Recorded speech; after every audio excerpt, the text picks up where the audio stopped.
Salut chers amis, j'espère que vous allez très bien. Aujourd'hui, nous allons essayer de traiter un exercice sur le résumé du cours qu'on a déjà fait dans les 3 premières vidéos que nous avons envoyées la fois dernière. Alors, si vous êtes là, restez vivement. Nous allons présenter le sujet tout à l'heure et nous allons passer à la correction de l'exercice étape par étape. Et c'est une vidéo explicative qui a expliqué toutes les parties de notre chapitre que nous avons vu dans les 3 dernières vidéos que nous avons postées sur notre chaîne. Si tu es nouveau, si tu n'es pas encore abonné, abonne-toi et active la cloche de notification pour ne rien rater de nos contenus visuels.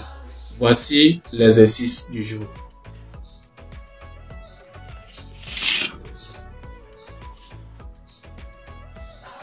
On dit un solide de masse M égale à 10 kg est mis en mouvement sur une piste ABCDE.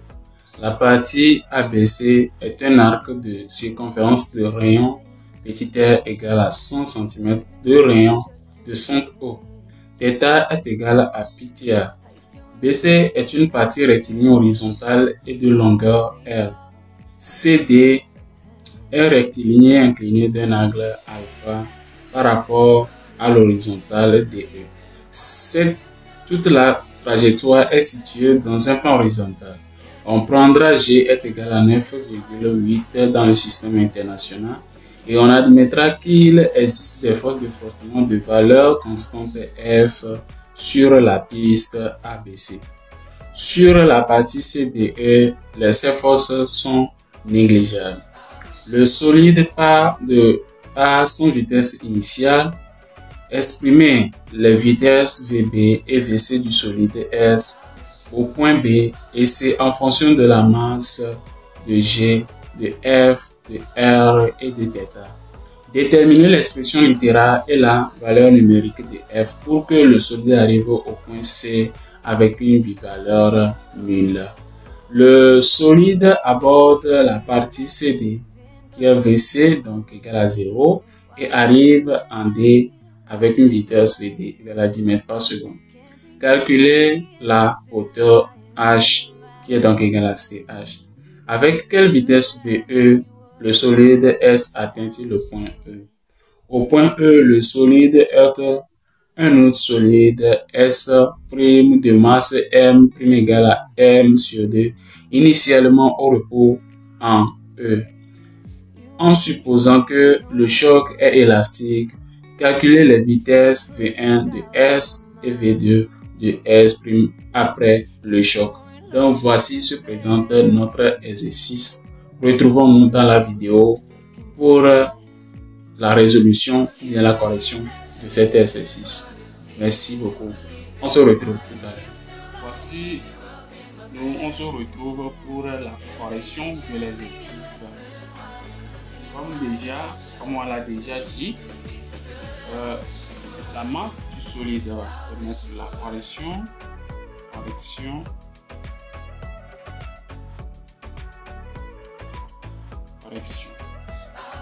On dit que le solide a une masse M est égale à 10 kg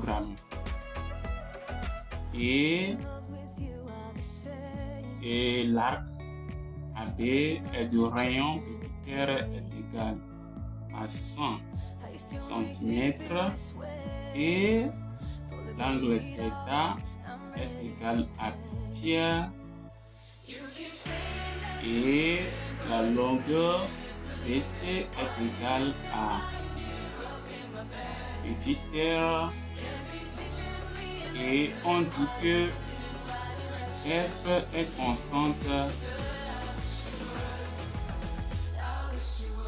F est une constante sur la partie A, B, C et F est sensiblement égal à 0, c'est-à-dire négligeable sur la partie C et E. Maintenant, la première question, c'est que on dit le solide part du point A sans vitesse initiale, ce qui est très important ce qui est très important, c'est de bien lire le sujet. Donc, c'est-à-dire la vitesse au point A ici est égale à 0. Et la première question du numéro 1, c'est d'exprimer les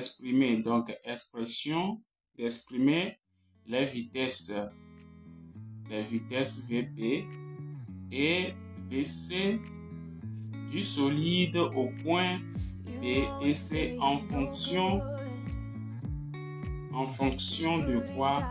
De G, M, F, R et θ. Alors, qu'est-ce que nous avons besoin de faire? Selon moi, on va essayer de représenter chaque partie de notre figure à chaque partie de la résolution du problème. Donc, pour la partie concernée ici, c'est la première partie ici qui est donc représentée de cette façon. Donc, l'arc AB, et ici nous avons l'angle θ et le point O, le point A et le point VB. Ici on dit que ici c'est R, et on dit de calculer la vitesse au point B. Donc en B, c'est la partie de la figure que nous allons utiliser. Donc, qu'est-ce que nous avons besoin de faire? Ici, on va faire la projection au point B.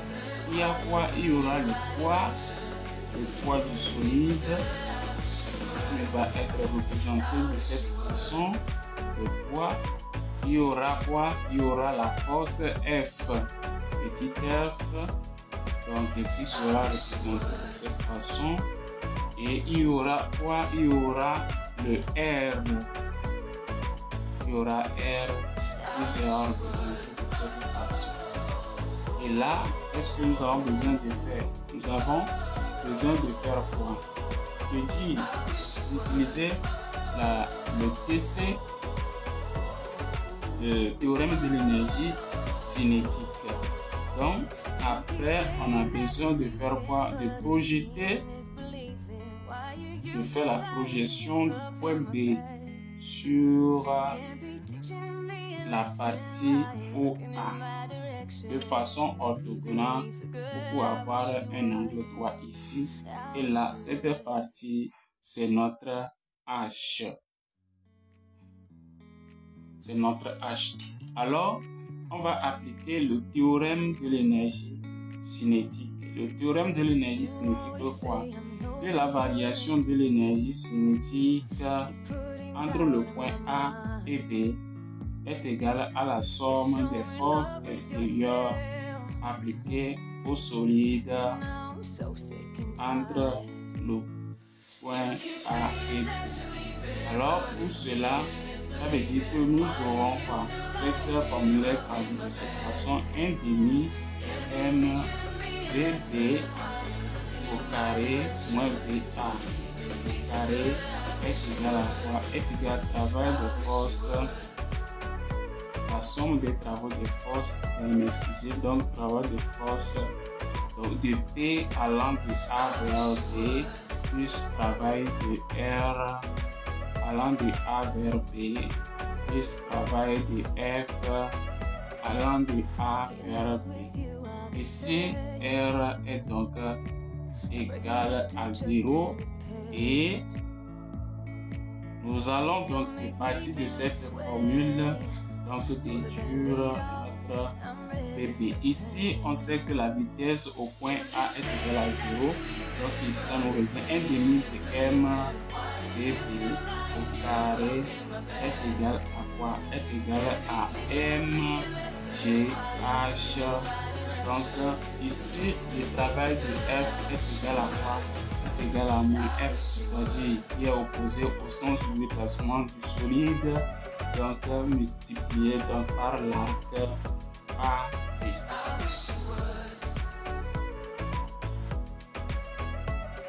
Alors, ce qui veut dire que nous pouvons donc déterminer notre h. Si nous voulons déterminer notre h, on place le point n à ce niveau. Donc ça veut dire que notre h est égal à AN. Et là, pour calculer AN, ça fait quoi? Ça fait AO moins NO. Ce qui fait quoi? AO est égal à quoi? Est égal à petit r. Et notre NO est égal à quoi? Est égal à R cosinus de l'angle formé qui est θ. Et là, on peut donc écrire notre formule qui vient de A demi de MV B carré est égal à MG R facteur de 1 moins cosinus θ moins F. L'arc AB est égal à quoi? R θ. Donc, ce qui nous permet de dire que quoi? De dire que notre VP au carré est égal à 2G R facteur de 1 moins cosinus θ moins F R θ, nous multipliant la partie divisée par M. Et là, nous pouvons donc déterminer que notre VP est égal à quoi? Est égal à racine carrée de 2G R facteur de 1 moins cosinus θ moins 2F R θ sur M, qui est donc la réponse de notre vitesse V. Alors, on dit en C. En C, nous allons considérer la partie BC. Si on considère la partie BC, c'est ça, c'est la partie horizontale donc je vais représenter de cette façon. Et ici, nous avons le point B et nous avons le point C. Donc, si le solide se déplace de ce point vers ce point, en ce moment, nous avons quoi? Si on récupère le solide, le déplacement, on récupère le solide à ce point, on aura quoi? On aura la force, le poids, donc il sera représenté de cette façon. Nous aurons notre petit Rn qui serait donc représenté de cette façon. Et nous aurons notre force de frottement F, petit f, qui est donc opposé au sens du déplacement du solide. Et là, nous pouvons en ce point aussi faire quoi? Appliquer le TEC.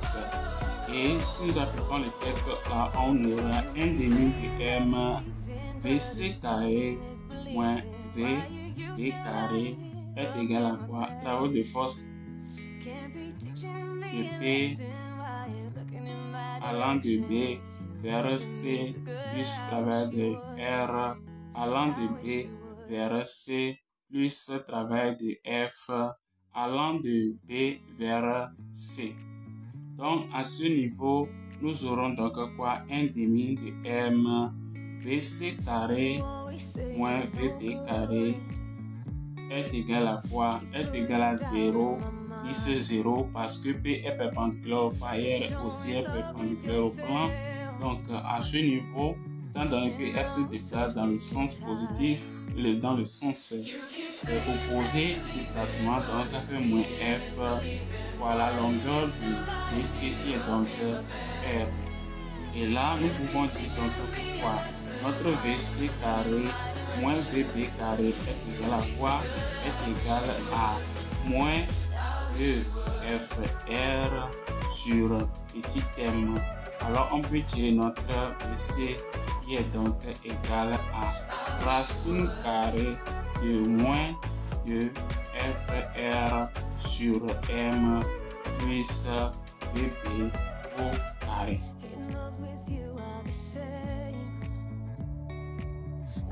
Et si nous voulons bien rendre plus simple ça, on peut donc dire que notre VC est égal à quoi? Est égal à racine carrée de moins 2FR sur M facteur de 1 plus delta plus mgr facteur de 1 moins cosinus delta. En remplaçant juste dans la formule ici la valeur de VB et on fait sortir donc 2FR sur M et on aura l'expression de VC sous cette forme. Alors, la deuxième question de la partie déterminer l'expression littérale. Expression littérale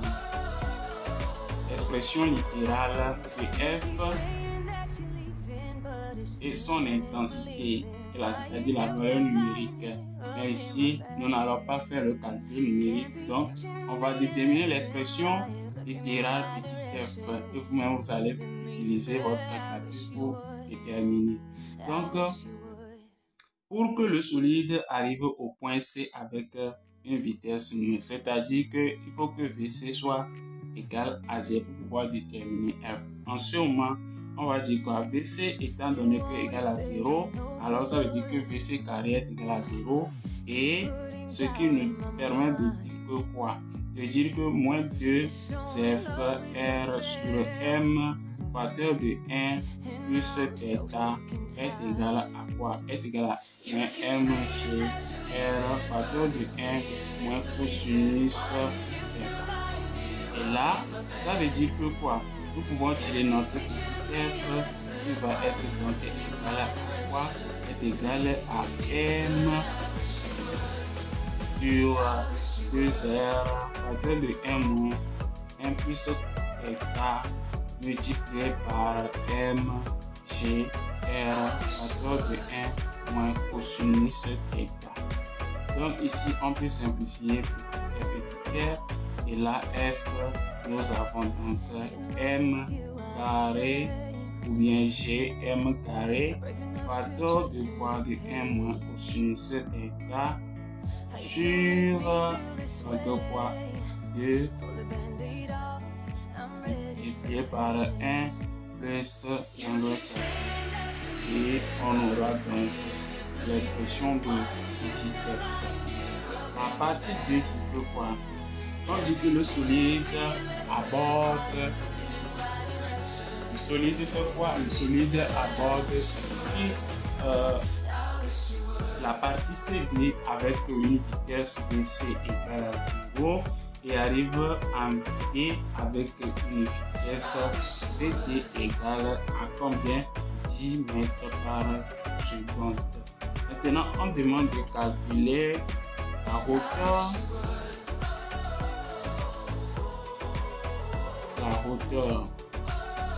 La hauteur petit h qui est donc égale à CH. Donc, quelle est la partie dont nous allons représenter qui est celle-ci. Donc, ici, je vais représenter la figure. Donc, ce qui fait ici de cette façon. Et nous avons notre H ici qui est donc représenté. Nous avons un angle alpha ici. Et là, nous avons donc C ici. Nous avons H. Nous avons donc D et nous avons E. Donc, notre petit H est donc ici. On demande, qu'est-ce qu'on nous demande?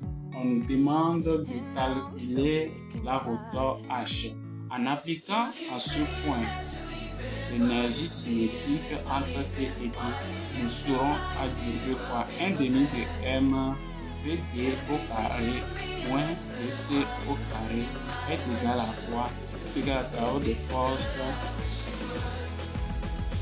le poids allant de C vers D plus quoi? Plus travail de F allant de C vers D plus travail de R allant de C vers D. Ici, nous pouvons placer le poids et le poids serait donc comment serait donc si on récupère le solide en ce point, nous aurons le poids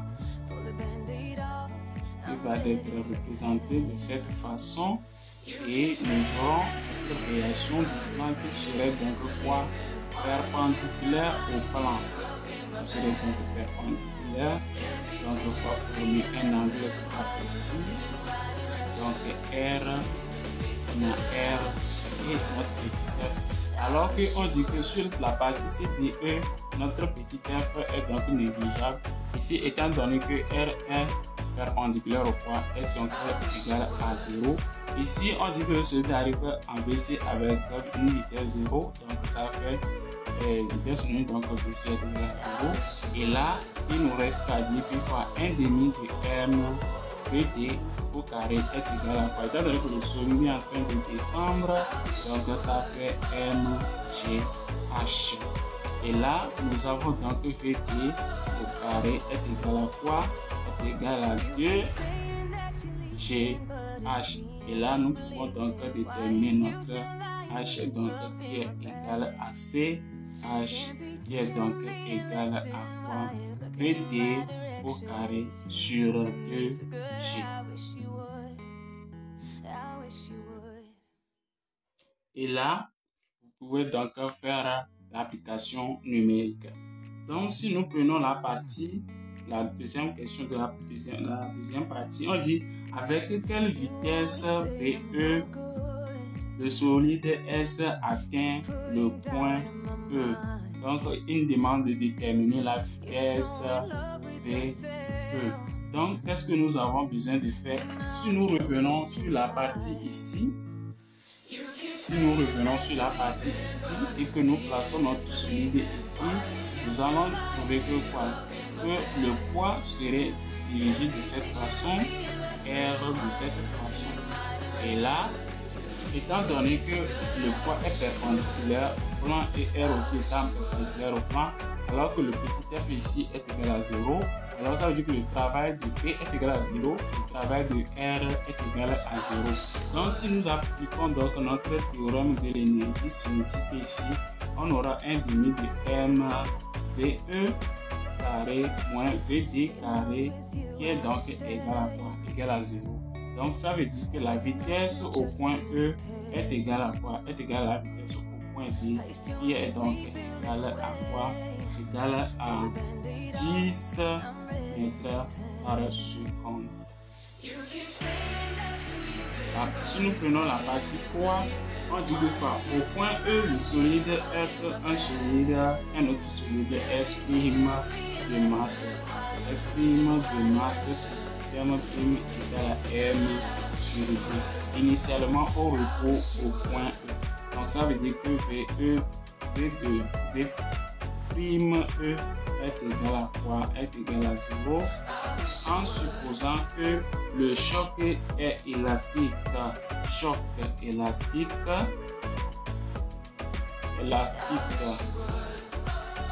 On dit de déterminer et calculer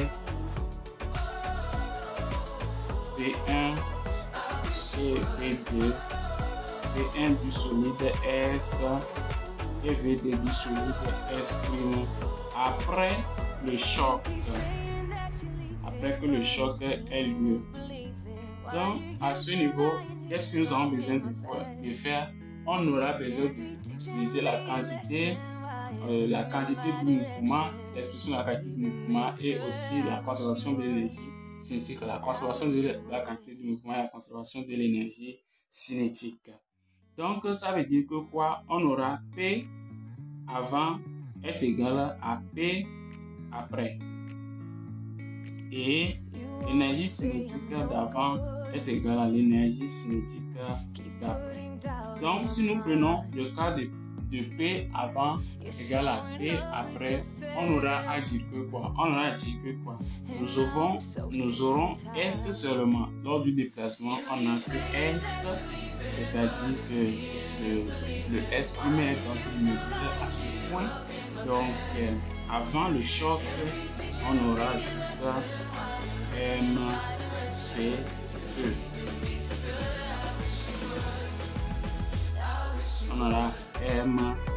ou bien MVD.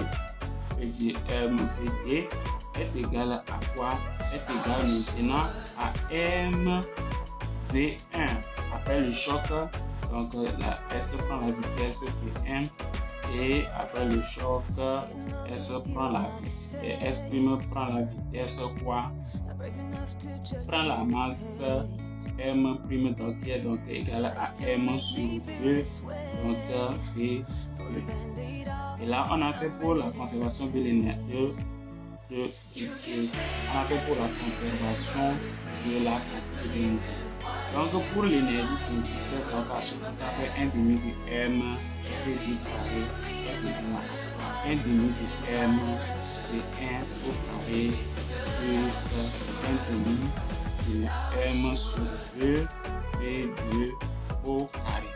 Donc à ce niveau, on peut donc supprimer, simplifier les M, petit m, ce qui donc quoi prend notre équation à ce point VD est égal à V1 plus 1 demi de V2 et ici on aura donc quoi, on multiplie la partie par 2 et on simplifie la partie par 1 demi de M, on aura donc quoi VD au carré est égal à quoi? Est égal à V1 au carré plus 1 demi de V2 au carré. Donc, qu'est-ce que nous avons besoin de faire? On note la partie ici, l'équation A et ici l'équation B. Si nous prenons l'équation B, on aura quoi? On aura VD au carré moins V1 au carré qui va être égal à 1 demi de V2 au carré. Ce qui veut dire que quoi? Ce qui est équivaut à dire que VD moins V1, facteur de VD plus V1 est égal à quoi? 1 demi de V2 au carré. Alors, on note ici l'équation C. Si on note là-bas l'équation C et on fait l'équation C divisé par l'équation donc par exemple, on doit faire l'équation A aussi. L'équation AF serait donc égal à VD moins V1 aussi serait égal à 1 demi de V. Donc on note ici l'équation E. Et là, on vient de faire quoi? De faire l'équation C sur... Alors si nous prenons l'équation F et nous prenons l'équation F et l'équation, donc l'équation A, on aura quoi? On aura donc ici, étant donc on aura VD est égal à V1 plus 1 demi de V2 et l'équation F qui est VD est égal à quoi? Moins V1 plus quoi? Plus V2. Et là, si on les additionne, on aura V2. VD est égal à quoi? Est égal à 3 tiers, 3 demi plutôt de V2. Et là, si on fait, on aura 4. VD est égal à 3 V2. Et en ce moment, on peut calculer donc VD qui est donc égal à 4 tiers de V2. De VD plutôt. Et si nous prenons donc VD, l'équation, on prend VD est égal à V1 plus 1 demi de V2, on aura calculé V1 qui est donc égal à quoi? VD moins 1 demi de V2. Et là, ça fait V1 est égal à quoi? Est égal à VD moins quoi? 1 demi multiplié par 4 tiers VD. On aura V1 est égal à VD. Donc, qui fait moins ça va faire 2 tiers de VD. Et on aura V1 est égal à quoi?